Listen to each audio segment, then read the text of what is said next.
What's up, everybody? Happy Monday. Hope all you're having a great day so far today. Hope you all had a great weekend.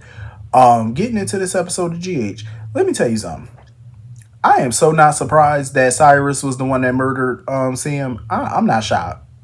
I just want to know why. Like, what is the motive for him taking her out? You know what I mean? That's what I'm curious about. Cyrus, I agree with Laura. Cyrus is definitely up to something because his movements are not making too much sense.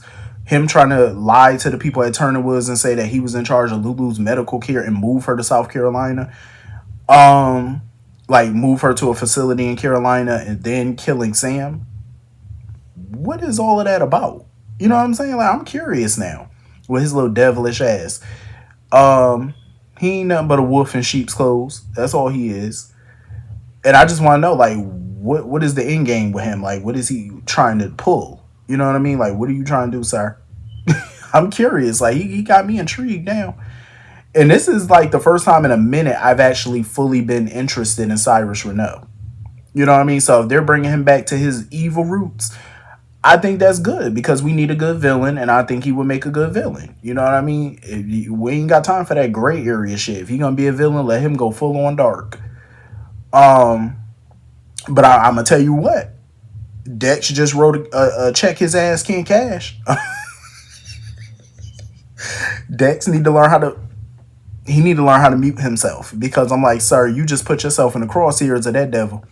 Because the moment he mentioned to him about the restraining order and the fact that he saw him at the hospital on Halloween night, he sealed his fate right there. Oh, that's definitely going to be Cyrus's next target. Cyrus don't like to leave loose ends. And the fact that Dex told him, oh, I saw you at the hospital Halloween night. Mind you, that was the night Sam died. And Dex was like, oh, hand to God, I didn't go there to see Lulu. Dex, you need to learn how to be quiet, sir, if you're going to be a good cop. You need to learn how to listen more than you speak and observe. You know what I'm saying? And just put it on the hush. Because now he going to come after you because you're a witness. You saw him there that night. You could place him there. You know what I'm saying? He going to be on the suspect list now if you run your mouth. So Cyrus is definitely going to have to take Dex out next. He ain't going to have no choice. But then again, I'm like, if they're wondering who slipped Sam the digitalis, I'm like, why didn't they look at the hospital cameras and look at who went in and out of her room that day? Check the cameras. It's like they are allergic to checking footage on this show. Like, maybe if you check some surveillance footage, you might get your answers. Like, I'm just saying. I think those scenes were cute of Dex, Geo, Trina, and Jocelyn looking for a Christmas tree for their apartment. I like those scenes. I felt like they were cute. I'm not gonna hold you. I'm not gonna lie to you. I keep forgetting Jocelyn and Dex are a couple. I swear to God, I keep forgetting. Like, my mind went totally blank when I seen them together. I said, oh, they still a couple.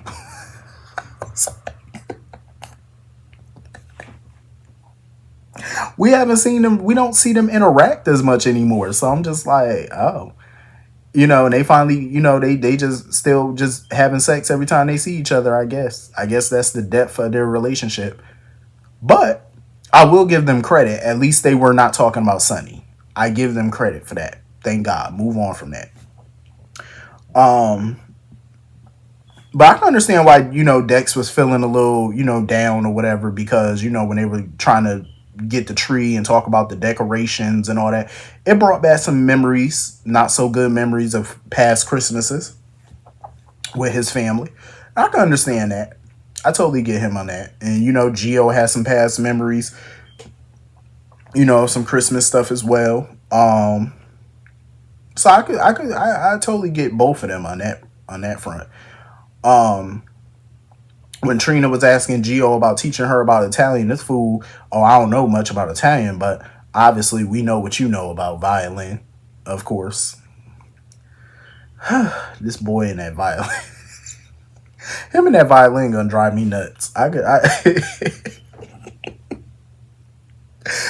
just wanted to go back to the old school Jeff Jarrett way of doing things. Remember how Jeff Jarrett used to have that guitar? And mind you, Jeff Jarrett and, the wrestler Jeff Jarrett, he never played that guitar like that. Well, he did, but he mostly used it to crack people upside their head.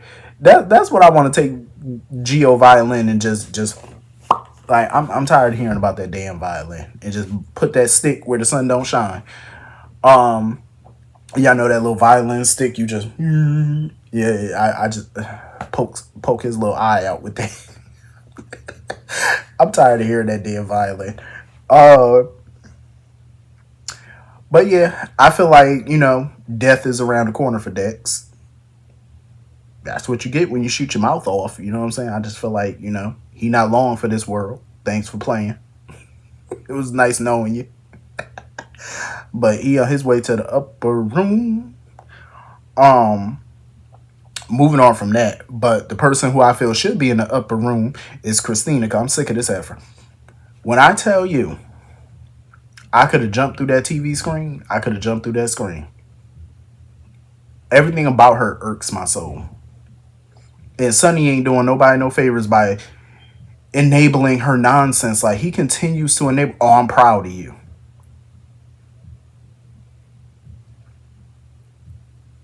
Sir, what is there to be proud of, little miniature mobster?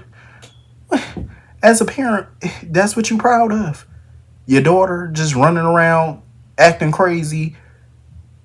And it's like my thing is she's mad at anybody who does not side with her. That's the problem. Anybody who has a difference of opinion from what Kristina believes, oh, she is it's World War III.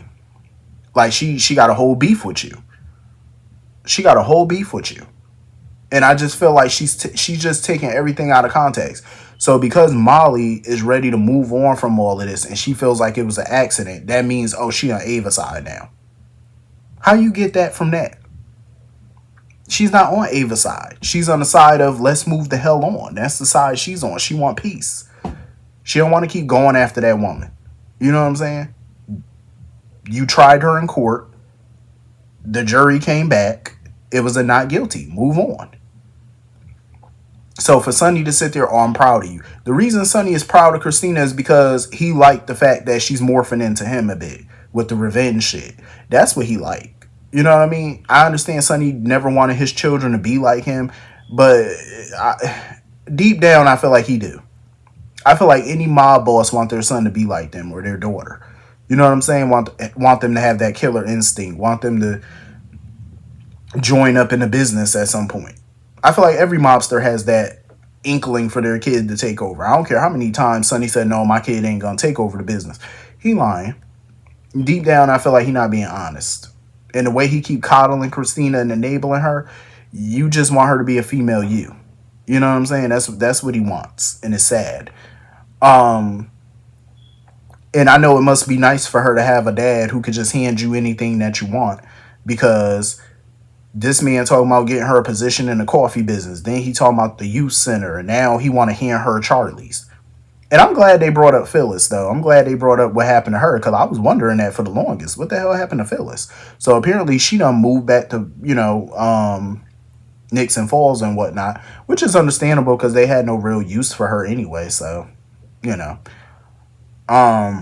So they had her move back to Nixon Falls. So now Sonny basically is at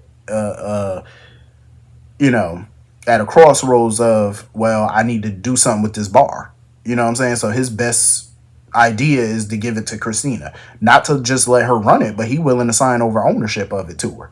And I'm like, well, damn, it must be nice to not really have to work and get a business handed to you.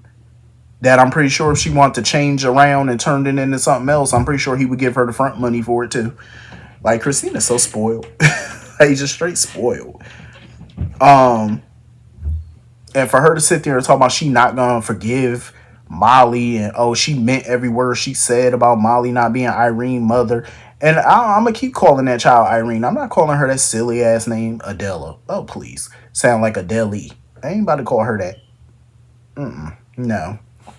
I'm not about to call her that foolishness. Her name is Irene. Kristina's despicable in my book. Like, for her to sit there and say that she didn't regret anything that she said to Molly, and for Sonny to still sit there and say, oh, I'm proud of you.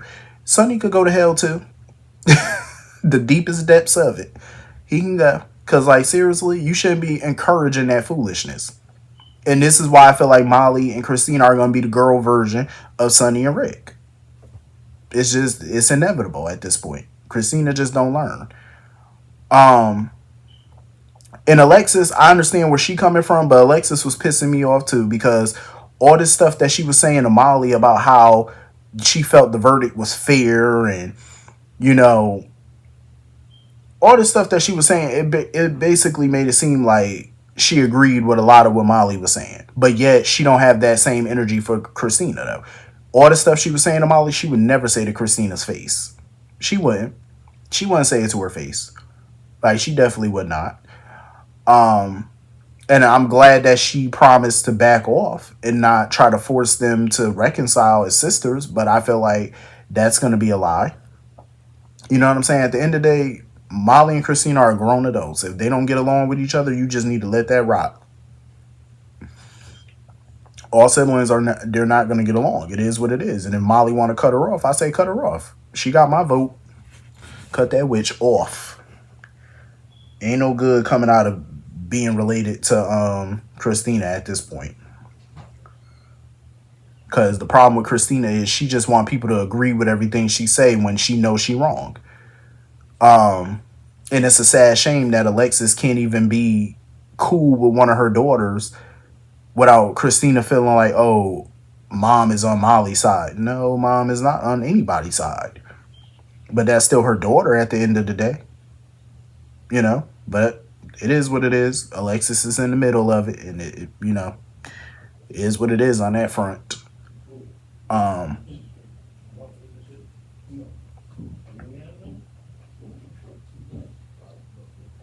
so anyway, moving on from that. Um, I love the Lucky and Liz scenes. I ain't gonna lie. I love the Lucky and Liz scenes. I thought they was cute. Um, Him trying to help her with the tree and all that type of stuff. I'm glad that we got a definitive answer on whether he's staying in town or not. You know what I'm saying? Like I'm glad we got that answer that he gonna stay for the foreseeable future. I'm like good. I'm glad he gonna stay for the foreseeable future. I hope he stick to it. Um, but I love that. Him and Liz reminiscing about the past and him playing the guitar and them doing flashbacks and stuff. I thought it was dope. I thought that was dope. My only concern, and y'all know I have my concern about Liz and Lucky getting back together. I don't want to see Liz get invested in that again. All for Lucky to turn around and say, "Hey, I'm a ditch and leave town again." No, she need to make him work for that. If he want to get back with Liz, she need to make him grovel. I'm just saying, put in some work. Because you can't spin the block on the X all the time, like you just can't. But I love hearing Lucky talk about, oh, if he gonna stay in town, he gotta find a job. I love that because with so many rich people in that town, a lot of them don't have to worry about working. You know what I'm saying? So I love to hear some people say, oh, I gotta find a job. I had this. Good. Like it's relatable. Everybody in that town can't be well off. But I wonder what he gonna do though. Like PI, like what are you gonna do? Cause I know he don't want to go back to the PCPD. Like I get that part, but I can see him doing some PI work. I can see him doing that. Working on some cases of his own, and you don't have to deal with all that red tape that you normally would have to deal with as a cop. It's something completely different. But I don't know if Lucky changed his attitude and his behavior and stuff like that, and changed his patterns. I would be on board with him and Liz possibly reconciling, but I need to see a difference in him.